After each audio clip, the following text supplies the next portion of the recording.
Okay, let's talk about Steve Covey's book, 7 Habits of Highly Effective People. Now, I am super excited about this book because I love talking about anything that has to do with productivity, time management, making the most out of your time so that you can live a life and have a business that you really love. So, welcome. My name is Nikki Famajura, and I want to run through the 7 habits that Dr. Stephen Covey really talked about in his book and is life-changing. Now, I'm just gonna make a confession. See, I had this book many years ago. I think I tried to read it a couple of times. I fell off the wagon, but I got to a moment in my life that I felt like, you know what? I really need this book. And when I got to that moment, it was very hard for me to stop reading the book. And these 7 habits, they changed my life forever and even formed the foundation of my business.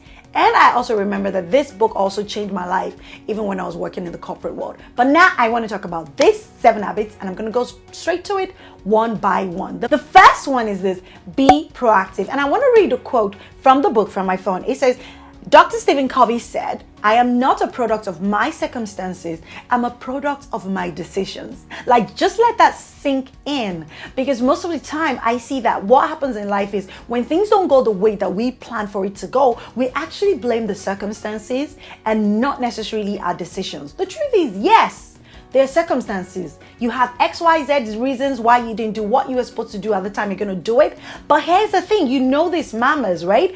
The XYZ is not going to go away. It's going to still be there. So whatever decision you're making or whatever step you're taking, that's paying attention to the things that you have power over. And I'm going to explain the 2 circles he talked about. He talked about your circle of influence and he talked about your circle of concern. Now, your circle of concern are those things that you cannot change. Now, the exchange rate is a certain way, you cannot change it. The weather is a certain way, there's nothing you're going to do about it. The kids have to go to school, there's absolutely nothing you can do about it.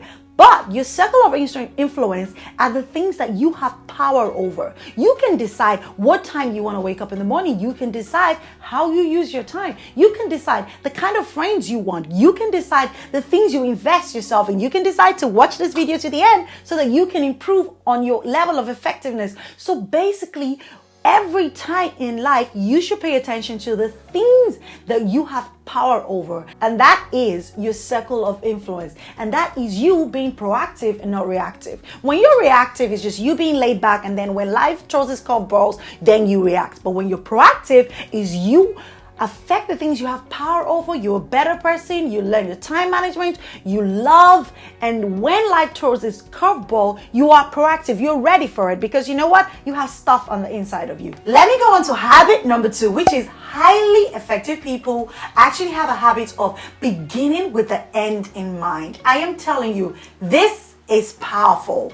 Okay, before I go deep dive into the lessons I've learned from it, I want to read a quote from Stephen Covey himself. He said, "Your most important work is always ahead of you, never behind you." I heard this particular saying from my dad, and it changed my life because my dad said to me that, you know what, Nikki, you cannot drive a car by being fully focused on your rear mirror. You have to be focused on what is ahead of you. The moment you pay too much attention to your rear mirror, like fully focused on that, you know what's going to happen. You're bound to have an accident. And that's exactly how we need to live life. We need to pay attention to things that are right ahead of us as opposed to looking back. It's okay to make the reflection and check the things around you every now and again, but don't make that your 100% attention.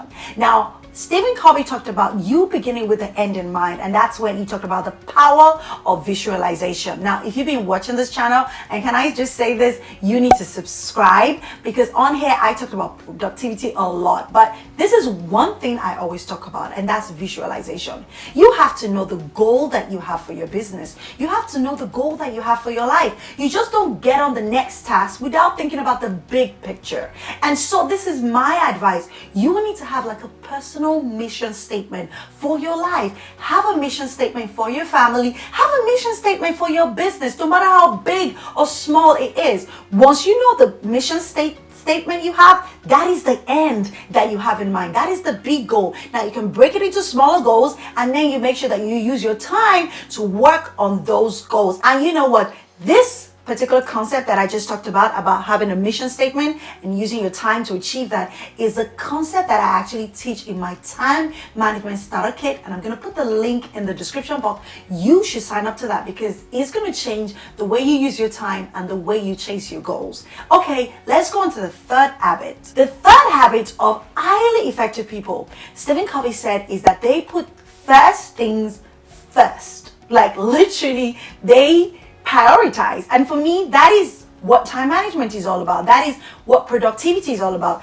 Making sure that you use your 24 hours in your day to actually chase what is important to you. I'm going to read a quote from him as well. He said, putting first things first means organizing and executing around your most important priorities.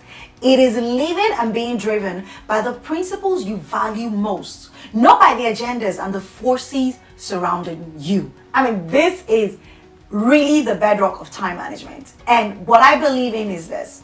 You need to know your goals. And if you want to find out your goals, I'm going to attach a link to the Momleader goal card. Now, this goal card is super powerful because it shows you how you need to visualize and how you can create your goals. Now, once you know your goals, you can easily set your priorities. And every day when you wake up, you put the first things first. And he stressed it. It's not just about priorities. It's actually about your most important priorities. If you want to be effective, you need to always deal with your most important priorities every single day. And you know what? He literally went deep dive into explaining this by using a matrix. So he showed a 4 quadrants matrix, and I'm going to show you what it looks like. So this is the matrix. In quadrant 1 is about things that are urgent and important. Quadrant 2 is about things that are not urgent but important. And quadrant 3 is about things that are urgent and not important. And quadrant 4 is about things that are not urgent and not important. Now, this is how he did it one by one. Quadrant 1 is basically this.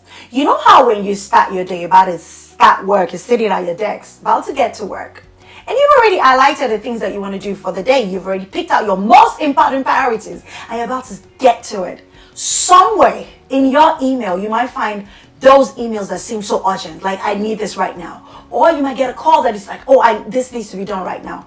Those things are the things that are urgent and they're important. But you have to be careful that your circumstances does not drive you. You don't want to be reactive, like I said. You want to be proactive. You don't want the things that come in here and there that you've not planned for to be the main focus of your day. Remember, you want to look ahead. You don't want to look behind. So what you need to do is really ask yourself this very simple question. Is this thing really that urgent? Because most times those things that seem urgent, they just look like they're urgent, but they're not necessarily urgent. And you need to go back to the list of the things you have planned for that day and ask yourself, is it worth sacrificing this urgent thing for?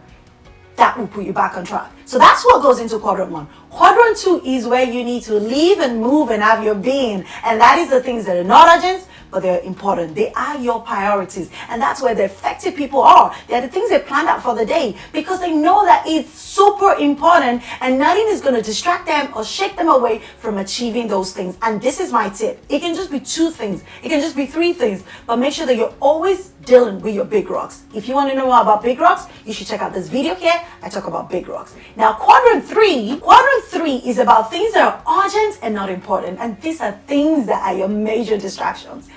Those text messages, those social media pop-ups, they seem urgent, but they're not so important.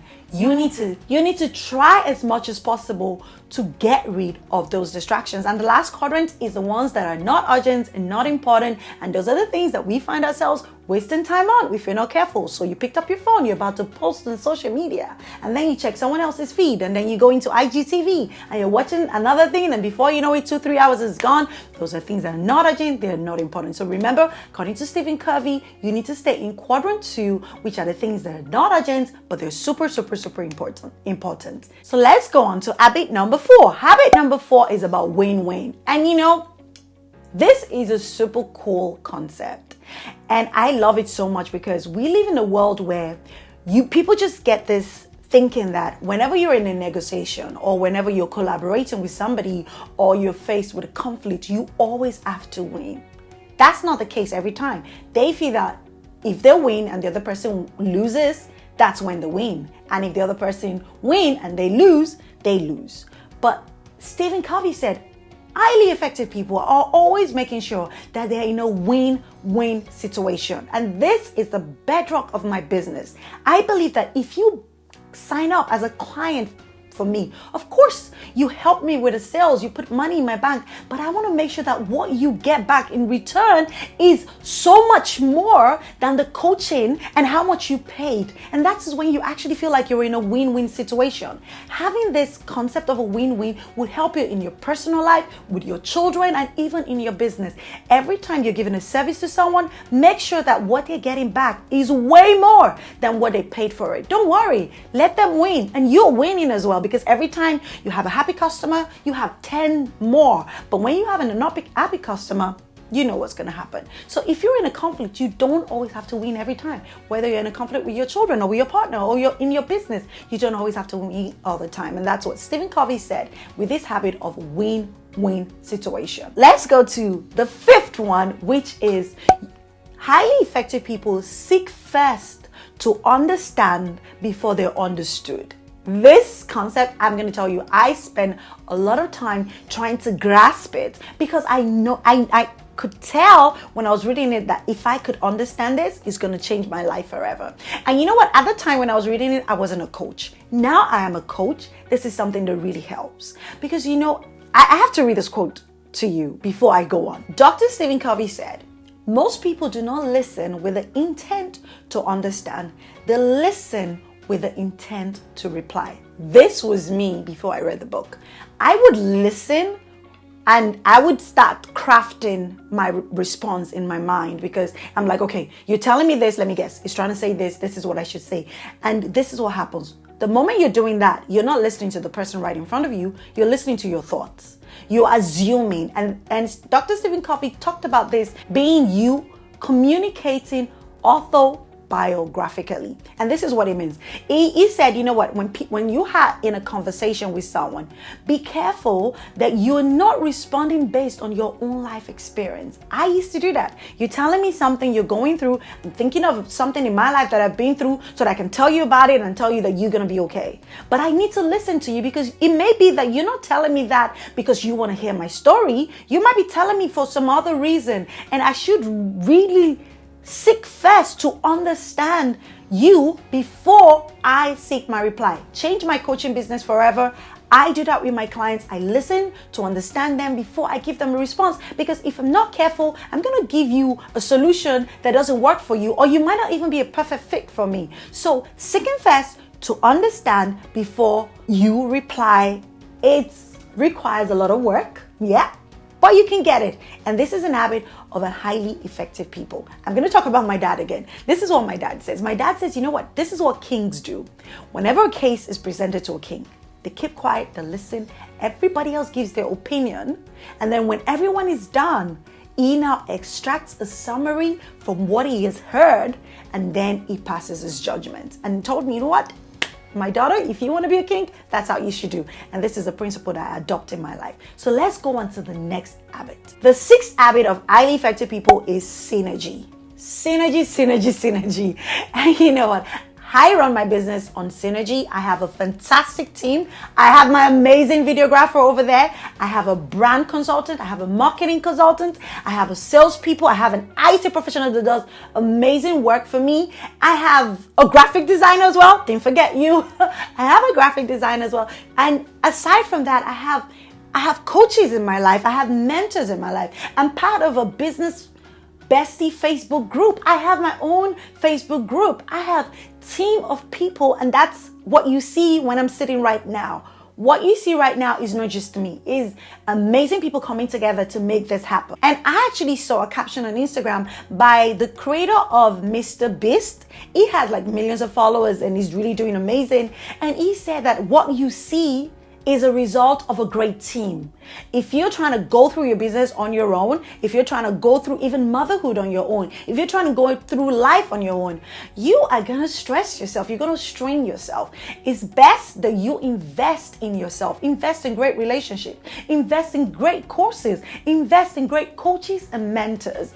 And invest, of course, in a great team of people that understand your vision, that love your vision, and they're willing to ride with you. I'm not going to go on to the next habit without reading a quote for him. So I'm going to read that from my phone. So he said, Dr. Stephen Covey, of course, said, synergy is not the same as compromise.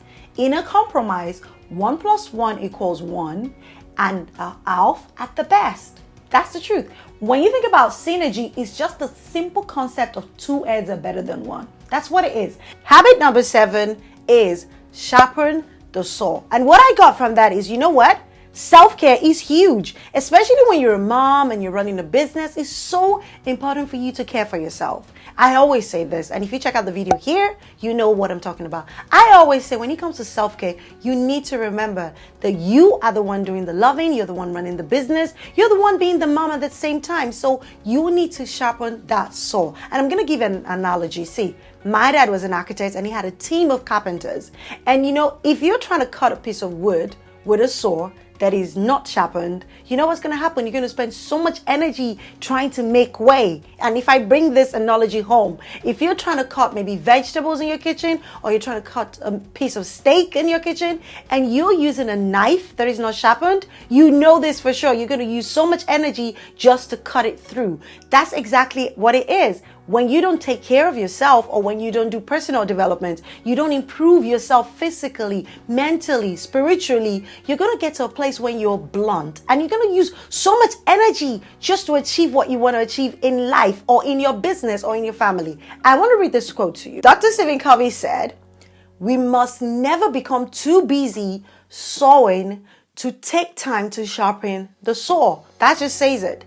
Don't get too busy using yourself or using the resources that you have that you don't remember to get a refill.